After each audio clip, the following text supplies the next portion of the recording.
क्योंकि आत्मा और शरीर सारा खेल विमोचित होता है। शरीर यानी असत्य और आत्मा यानी सत्य है। ऐसा कोई संत नहीं, ऐसा कोई ऋषि नहीं, ऐसा कोई मुनि वीर पैगंबर नहीं जिसने आत्मा की महिमा नहीं गाई है।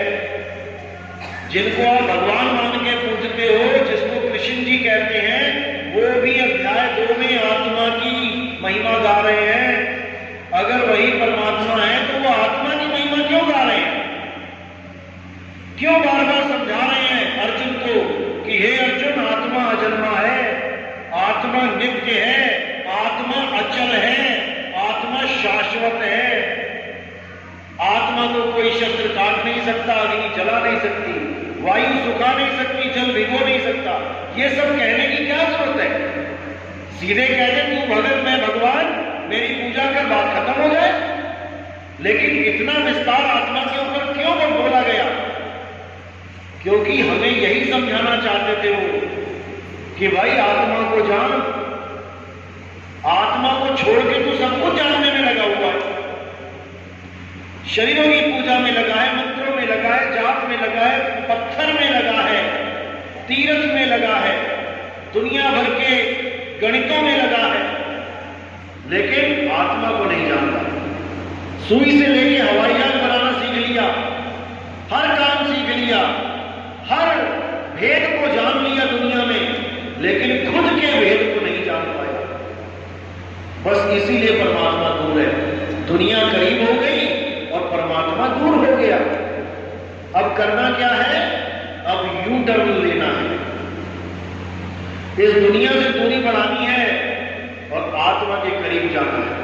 तो कबीर साहब कहते हैं, जब लगना चीनोगे आत्म, तब लगना मिली है परमात्म। आत्म चीने परमात्म चीने, संत कहावे सोए, और यह वेद काया से बाहर पूछे बिरला कोई बिरला ही होता है जो इस वेद को जान पाता है। क्योंकि भरमाने वाले इतने ज्यादा आ चुके हैं कि आपको समझ में ही नहीं आएगा ये सच या वो सच। ये तभी समझ पाओगे जब संतों की वाणियों को अच्छी तरह समझ लोगे। एक बार संतों की वाणियां अंदर घर कर गई, उसके बाद तुम्हें कोई भरमाने वाला पैदा नहीं हो सकता। तो अज्ञान का मतलब है भ्रमणा और ज्ञान का मतलब है स्थिर हो जाना। कहां स्थिर हो जाना? हे अर्जुन, आत्मा अचल है। अध्याय 2 24वां श्लोक पढ़ो क्या कह रहे हैं। हे अर्जुन, आत्मा अचल है। जो उस अचल में जुड़ जाता है वो भी अचल हो जाता है, उसका आना जाना खत्म हो जाता है। क्योंकि चल अवस्था ही अज्ञान है, चल अवस्था ही जीव अवस्था है और अचल अवस्था आत्म अवस्था है। आत्मा अडोल है। हे अर्जुन, आत्मा अडोल है, अपरिवर्तनशील है। वो परिवर्तित नहीं होती, वो बदलती नहीं है। बदलते कौन है? हे अर्जुन, शरीर बदलते हैं। देखो, जब आप छोटे से थे, कितने थे? 6 इंच के, 10 इंच के, और देखते देखते देखते 6 फुट के हो गए। अब 6 फुट के होने के बाद नीचे जाओगे, डाउन, कमर झुक जाएगी और उसके बाद शरीर का अंत हो जाएगा। तो कौन बदल रहा है? शरीर बदल रहे हैं। कौन नहीं बदल रहा है? ये आत्मा कभी नहीं बदलती। इसी को जानना है।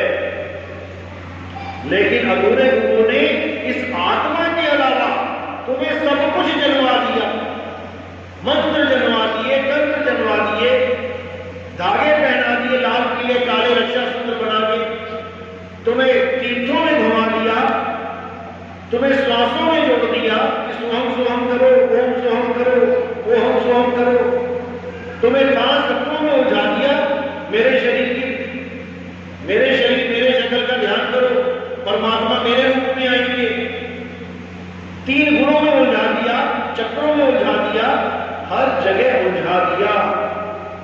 केवल आत्मा का ज्ञान नहीं दिया, क्योंकि आत्मा का ज्ञान केवल और केवल परमात्मा देता है और कोई नहीं दे सकता।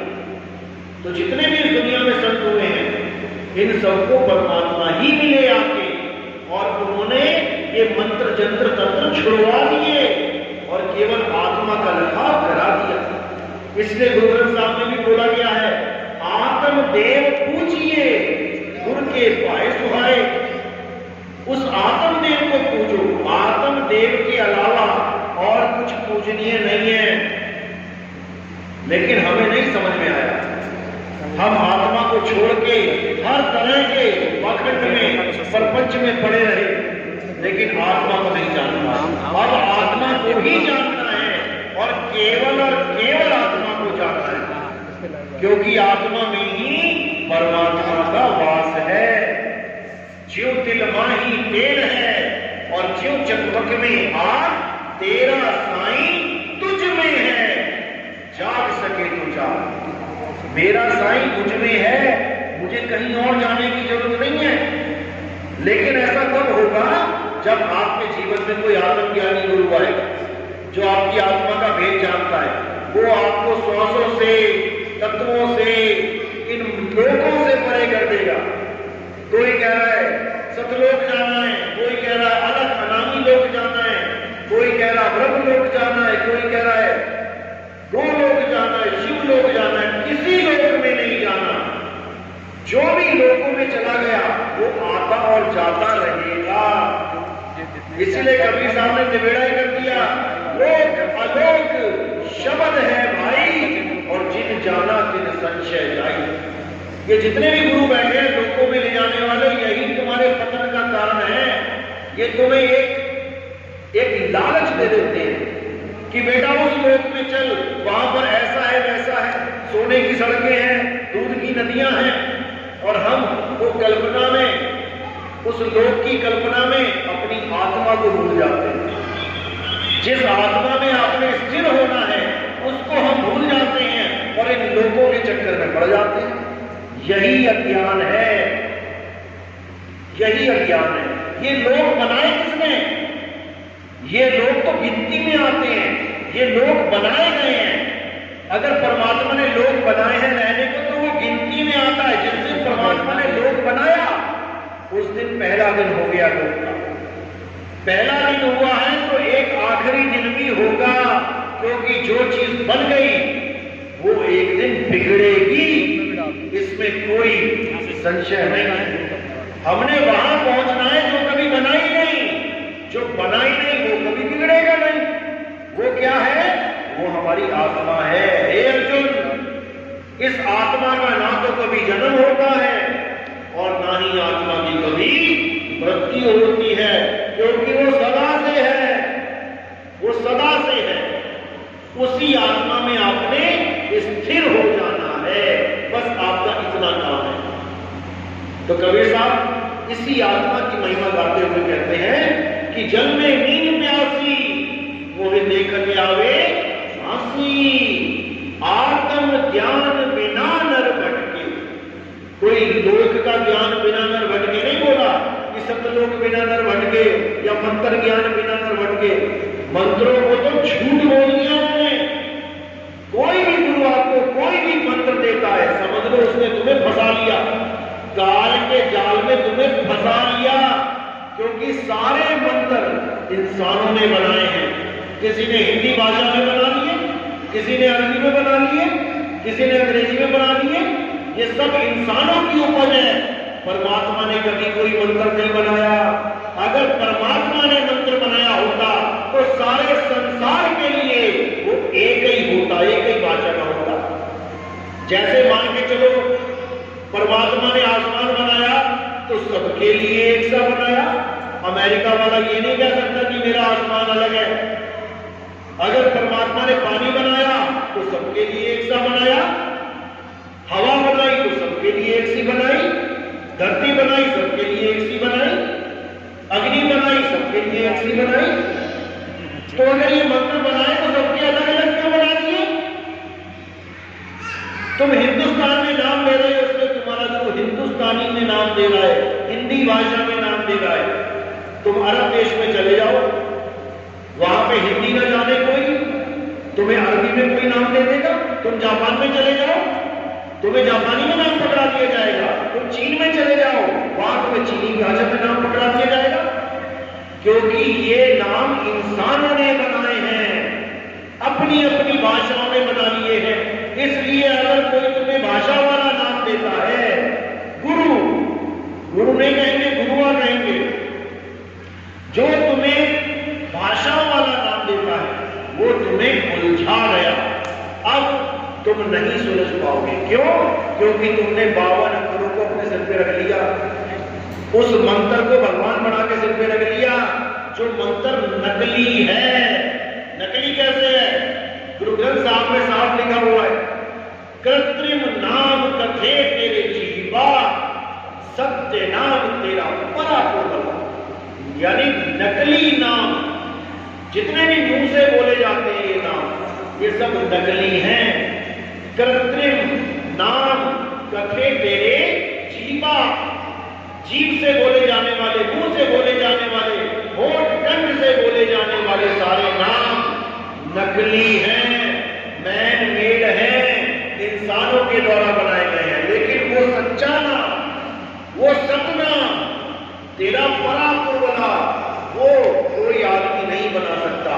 सतनाम कह लो, चाहे उसको आत्म देव कह लो, एक कोई चीज है। चाहे उसे नाम कह लो, चाहे उसे शब्द कह लो, चाहे उसे आत्म देव कह लो, एक ही चीज है। इसी को कबीर साहब ने कहा, हम है शब्द, शब्द हम नहीं, और हमसे भिन्न और कछु नहीं।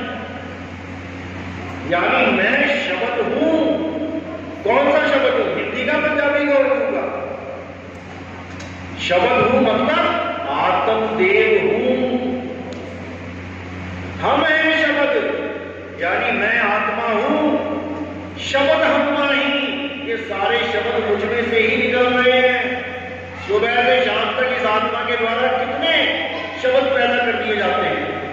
हम है शब्द, शब्द हम नहीं, हमसे भिन्न और कछु नहीं।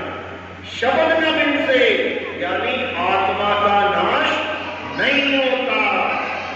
शब्द न भिन्न से, भिन्न से देही, शरीरों का नाश हो जाता है।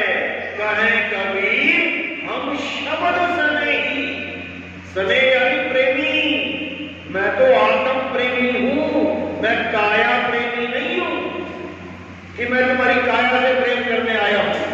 अगर परमात्मा तुम्हारी काया से प्रेम करता तो एक को भी मृत्यु ना आती, सबकी काया को बचा लेता हूं। लेकिन उसको फर्क पड़ता ही नहीं है तुम्हारी काया से। उसको पता है मेरा बच्चा अमर है, अजर है, अविनाशी है। ये तो मिट्टी समझ बैठा है अपने आप को। जिस दिन ये समझ जाएगा कि जैसे मेरा पिता भी शब्द है और मैं भी शब्द हूं, ये भी निर्भय हो जाएगा। तो साहिब कह रहे हैं, शब्द हमारा, तू शब्द का, सुन मत जा सरक, और जो चाहे निज रूप को, शब्द ही ले परख। परखो उस शब्द को कि तुम्हें कोई मंत्र दिया जा रहा है या आत्मा रूपी शब्द दिया जा रहा है। मंत्र ज्ञान दिया जा रहा है या आत्म ज्ञान दिया जा रहा है। जब तुम इन चीजों को परख लोगे तब तुम्हें कोई भ्रमित नहीं कर पाएगा। तो उसी शब्द की महिमा साहिब ने क्या बोला, 52 अक्षर जीव आधारा और आदि अक्षर जीव्या से न्यारा। वाही को सत सिमरन कहिए, सिमर सिमर नर उतरो पारा। 52 अक्षर जीव आधारा, इन 52 अक्षरों के द्वारा जीव से दुनिया भर के नाम बना लो। 1 बना लो, 10 बना लो, 1000 बना लो, करोड़ बना लो। तो साहिब कहते हैं, कोटि नाम संसार में इनसे मुक्ति ना होए, और गुप्त नाम सतपुरुष का पूज्य विराट हुए। उसको पूछा जाता है, उस नाम को पूछना पड़ेगा। पूछने का मतलब ये जपना नहीं होता।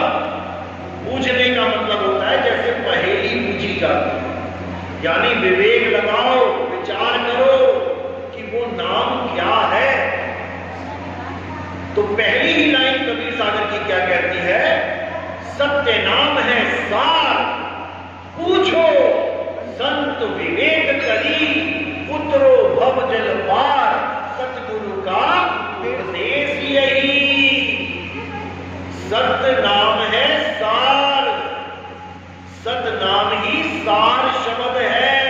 ये अलग अलग नहीं है कि कोई कहे ओम सोहम तो सतनाम है और सत कबीर सार शब्द है, ऐसा नहीं है। सत्य नाम है सार। दो चीजें होती हैं, एक सार और एक असार। नकली नाम है असार, कृत्रिम नाम है असार, बोलने लिखने पढ़ने वाले नाम है असार और अबोल नाम है सार। सत्य नाम कोई नाम नहीं, यह है आपन रूप, और जो जाने इस भेद को पावे आप स्वरूप। सत्य नाम हमारा स्वरूप है, आत्म स्वरूप है, उसी सत्य नाम को पूजना है। सत्य नाम है सार, यानी सत्य नाम ही सार है, आत्मा ही सार है, और आत्मा के अलावा जो कुछ भी है वो असार है, एक दिन बिनस जाएगा। सत्य नाम है सार, पूछो संत विवेक करी, उतरो भव जल पार, सतगुरु का उपदेश यही। सतगुरु का उपदेश है कि सतनाम रूपी सार को ग्रहण कर लो और असार रूपी तंत्र मंत्र जंतर, ये लोग वो लोग, ये गाया वो गाया, ये चकल वो चकल, इन सबको त्याग दो। सतगुरु ऐसा चाहिए जैसा सूप सुहाए और सार सार तो कही रहे, थोथा दे उड़ाए। सार को ग्रहण करवा दे और थोथे को उड़ा ले, वही सतगुरु है।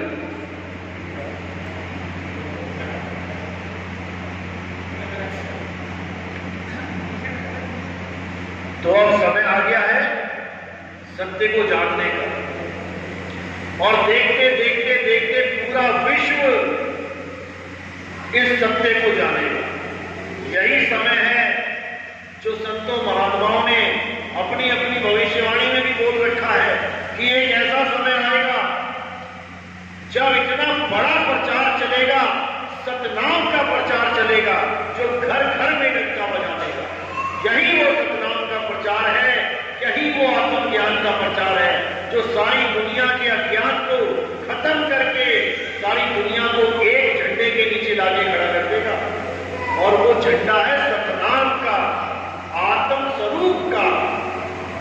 लेकिन ये तब होगा जब हम विवेकी हो जाएंगे, हम बिना पक्षपात किए सत्य ज्ञान को सुनेंगे, समझेंगे और निर्णय करेंगे कि क्या सत्य है, क्या असत्य है, नीर क्या है, शीर क्या है। तो साहिब कहते हैं नीर शीर का करे निबेड़ा, कहे कबीर सो हंस है मेरा। वो मेरा हंस है जो नीर शीर का निबेड़ा कर दे। निबेड़ा कोई और नहीं करेगा, आपको ही करना है। इसलिए विवेक की तलवारों को तीखा करना है और बुद्धि के घोड़ों पे बैठ जाना है, और यहीं पे कलकी का अवतार हो जाएगा। इसी को बोला है निकलंक अवतार, जिसमें कोई कलंक ही ना हो, और आत्मा के अलावा ऐसी कोई चीज नहीं है जिसमें कलंक ना हो। आत्मा ही है निकलंक, बाकी हर चीज में कलंक ही कलंक है, असार ही असार है। तो हमने सारवाणी और असारवाणी का निबेड़ा करना है। तो जाहिर कहते हैं लोगों कहां ढूंढे रे बंदे, मैं तो तेरे पास में, साहिब मेरे पास है। लेकिन दुनिया क्या कह रही है कि वो सतलोक में बैठा है कुर्सी लगा के, कोई कह रहा उससे भी ऊपर बैठा है, कोई कह रहा और 30, 40, 50 वाले ऊपर बैठा है। यही अज्ञान है।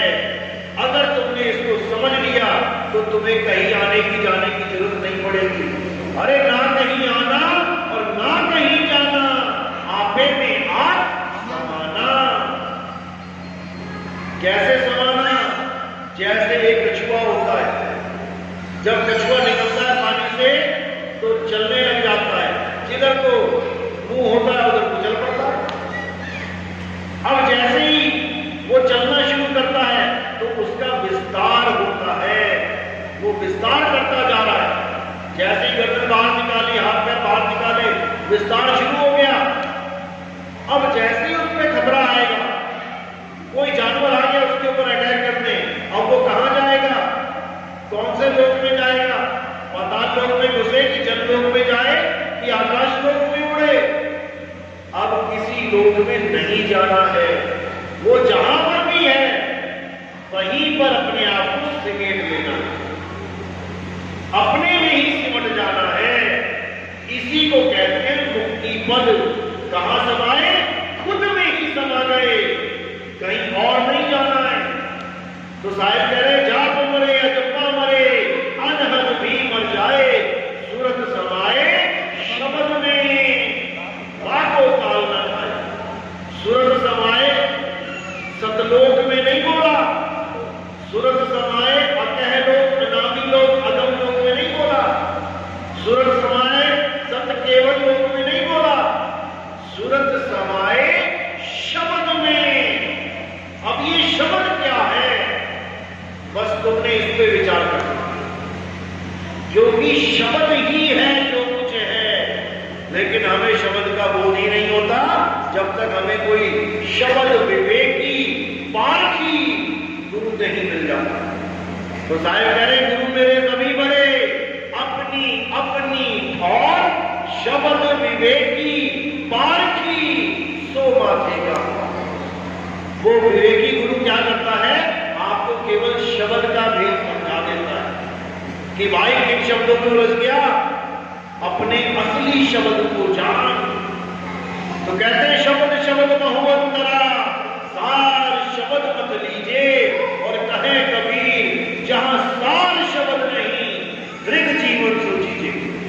उस जीव पे धिक्कार है, जीवन पे जो इंसानी चोला आने के बाद भी अपने शब्द यानी अपने स्वरूप को ना छीन पाया, अपने आत्मज्ञान को ना छीन पाया।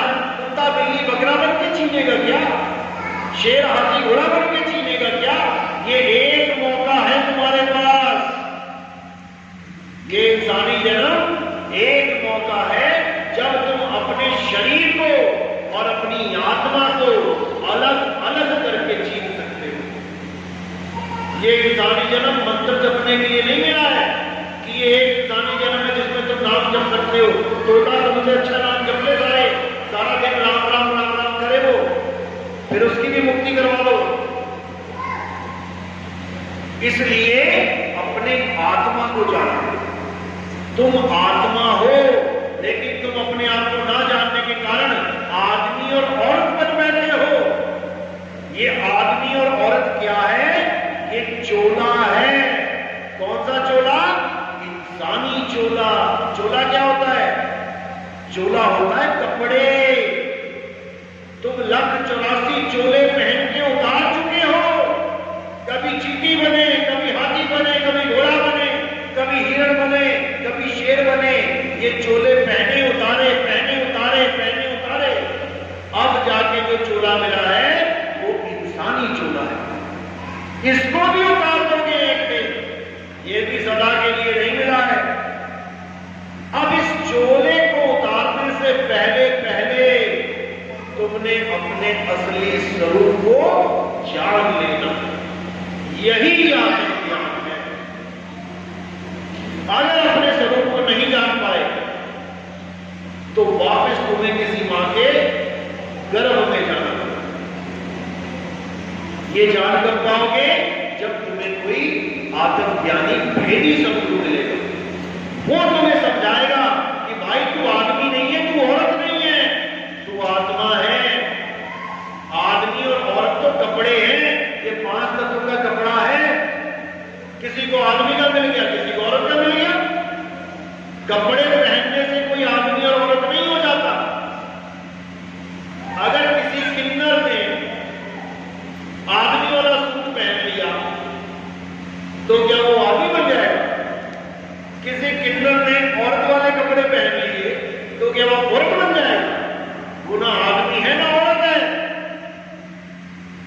इसी प्रकार आत्मा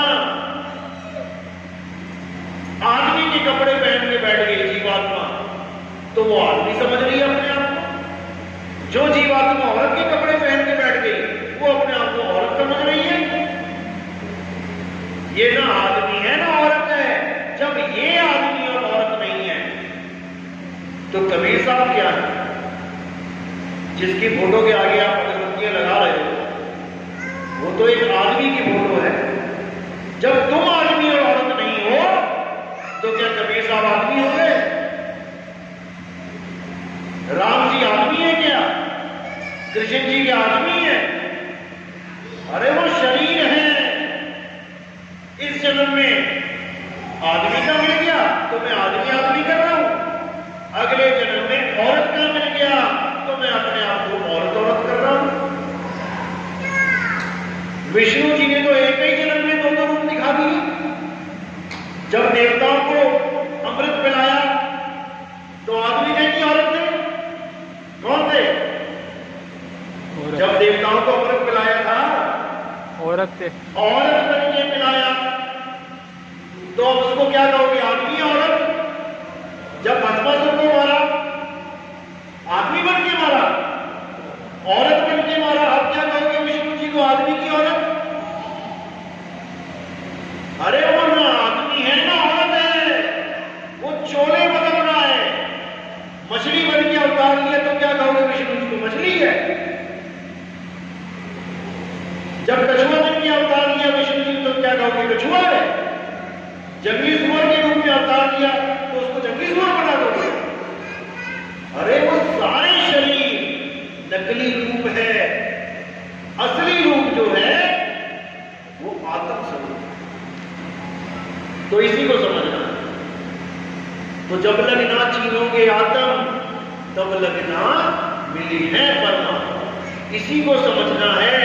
और हमारे YouTube चैनल में पहले सत्संग से लेके आखिरी सत्संग तक तुम्हें यही समझाया जा रहा है। लेकिन हैरानी होती है कि सब कुछ समझने के बाद भी जीव भटक जाता है। बहुत हैरानी होती है। तो हमारा सत्संग है कह कबीर सुनो भाई साधो नितिन दास। जब आप ये लिखेंगे YouTube चैनल पे तो हमारा सत्संग सामने आ जाएगा।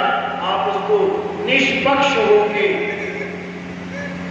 जब सुनेंगे तब आपकी जागृति होगी, आपका जीव जागेगा और धीरे धीरे धीरे सारे भरम खत्म होते चले जाएंगे और आप आत्मज्ञान की तरफ अग्रसर होते चले जाओगे।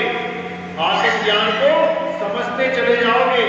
ये सारा जितना भी अज्ञान आज तक दुनिया में फैलाया गया ये सबका खात्मा हो जाएगा।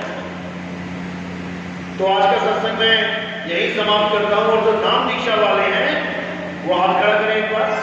जो प्रथम दीक्षा लेने आए, चलो अच्छी बात है, आगे आ जाओ।